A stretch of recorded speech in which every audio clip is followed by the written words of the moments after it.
कालू बहुत कंजूस था। वो तो इतना कंजूस था कि रुपया पैसा खुद पर और अपने घर वालों पर भी खर्च ना करता था, बल्कि हर वक्त पुरानी चीज़ें ही ढूंढता रहता था। एक दिन चमकीली कालू की पत्नी अपने पति कालू से कहती है, कालू जी, ठंड बढ़ गई है। मैंने आपको कितनी बार कहा है पतलू के लिए एक गरम स्वेटर ला दें, लेकिन आप हैं कि मेरी एक नहीं सुनते। मैं गया था पूछने, स्वेटर की कीमत पूरे 500 रुपये थी, इसलिए नहीं लाया। मम्मा, तो मैं ठंड के मौसम में स्वेटर नहीं ले सकूँगा क्या? ले दूँगा मेरे बाप, तुझे स्वेटर बस दाम थोड़े कम हो लें, मैं आपको अच्छा वाला स्वेटर ले दूँगा। बहुत हो गया कालू जी, आज जाओ और मेरे बेटे के लिए स्वेटर लेकर आओ। फिर बार बार कहने पर कालू अपने घर से निकल जाता है। वो बाज़ार जाने के बजाय इंसानों के फेंके हुए कचरे की तरफ जाता है और वहाँ उसे गंदे नाले के पास से एक पड़ा हुआ पुराना स्वेटर मिल जाता है। कालू वह स्वेटर उठा लेता है और उसे लेकर सीधा नदी पर जाता है। कालू वो स्वेटर नदी के पानी से धोता है और फिर घर चला जाता है। देखो, मैं ले आया, मैं अपने बेटे के लिए स्वेटर ले आया। मम्मा, माँ, ये स्वेटर तो गीला है। अरे हाँ, रास्ते में स्वेटर मेरी चोंच से नदी में गिर गया था। इसे थोड़ी देर रख दो, जब सूख जाए तो फिर ले लेना।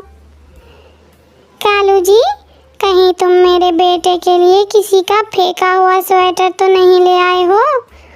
नहीं चमकीली, तुम्हारी कसम, बिल्कुल नया लेकर आया हूँ मैं, बाजार से पूरे 500 रुपये का, अभी।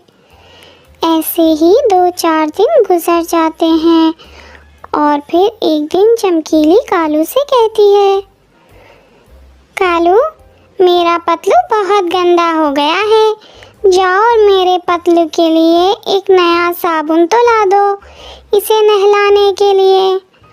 पुराना साबुन कहाँ गया? अभी तो लाया था, उसी से नहला दो पतलू को। कालू जी, वो साबुन कब का ख़त्म हो चुका है, इसलिए पतलू ज़्यादा काला हो गया है। सफाई से नहाएगा मेरा बच्चा आज नए साबुन से। ये सुनकर कालू मन ही मन सोचता है, अब फिर मुझे 50 रुपये खर्च करने होंगे। किन सोचों में खो गए कालू? मैंने साबुन लाने को कहा है। अच्छा लाता। फिर कालू अपने घर से निकलता है। वो चलता हुआ जा रहा था। जब वो पहाड़ों के पास पहुंचता है तो उसकी नज़र नीचे जाती है, जहां उसे चील के घर में वॉशरूम के पास उसका साबुन नज़र आता है। कालू फौरन वहां जाता है, इधर उधर देखता है, चील वहां नहीं थी। कालू चील का साबुन उठाकर वहां से भाग जाता है। कालू जी, कितने का आया है साबुन? पूरे 100 रुपये का आया है, अच्छा वाला लाया हूँ बहुत। फिर पतलू साबुन से नहा लेता है। मम्मा देखो, मैं तो नहाकर कितना प्यारा लग रहा हूँ, कितना चमक रहा हूँ मैं। कालू जी, अब मुझे भी ऐसा ही एक नया साबुन ला कर देना, मेरा साबुन भी ख़त्म हो चुका है। एक नया ले तो आया हूँ साबुन, सभी चीज़ें बारी बारी नहा लो और साफ सुथरे हो जाओ।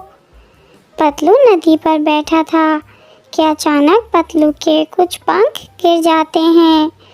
वो डर जाता है और रोने लगता है। मेरे पंख कैसे गिर गए? टुनटुनी चिड़िया जो पास में ही बैठी थी, पतलू को रोता देख वहाँ आती है।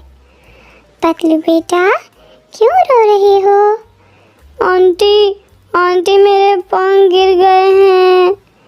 टुनटुनी चिड़िया ये देखकर बहुत हैरान होती है। पतलू बेटा, आपको तो पंख झड़ की बीमारी लग गई है। चलो मैं आपको आपके घर छोड़ देती हूँ। चमकीली बहन, जल्दी से पतलू को डॉक्टर कबूतरी के पास ले जाओ। पतलू को पंख झड़ की बीमारी लग गई है।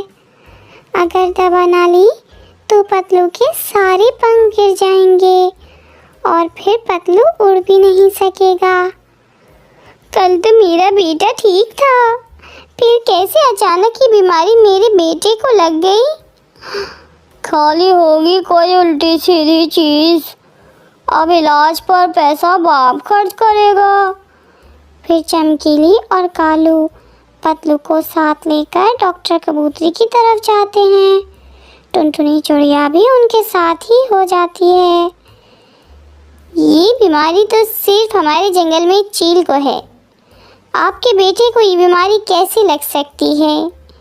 क्या चील के घर से कोई चीज़ लाकर तो नहीं खाई? ये सुनकर कालू परेशान हो जाता है, क्योंकि उसने चील का साबुन चुरा कर लाकर दिया था पतलू को। नहीं नहीं, हम तो कभी चील के घर नहीं गए। फिर कालू आहिस्ता से बोलता है, चमकीली मुझे मारना मत, मुझसे गलती हो गई है। क्या क्या गलती हुई है कालू जी? चमकीली, मैं पतलू के लिए जो साबुन लाया था वो चील के घर से चुरा कर लाया था। कालू, तुम ऐसा कैसे कर सकते हो, और वो भी अपने बेटे के साथ?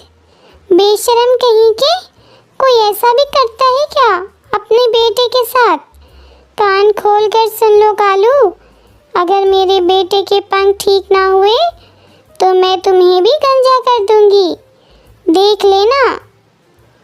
परेशान ना हो आप लोग, मैंने दवा दे दी है।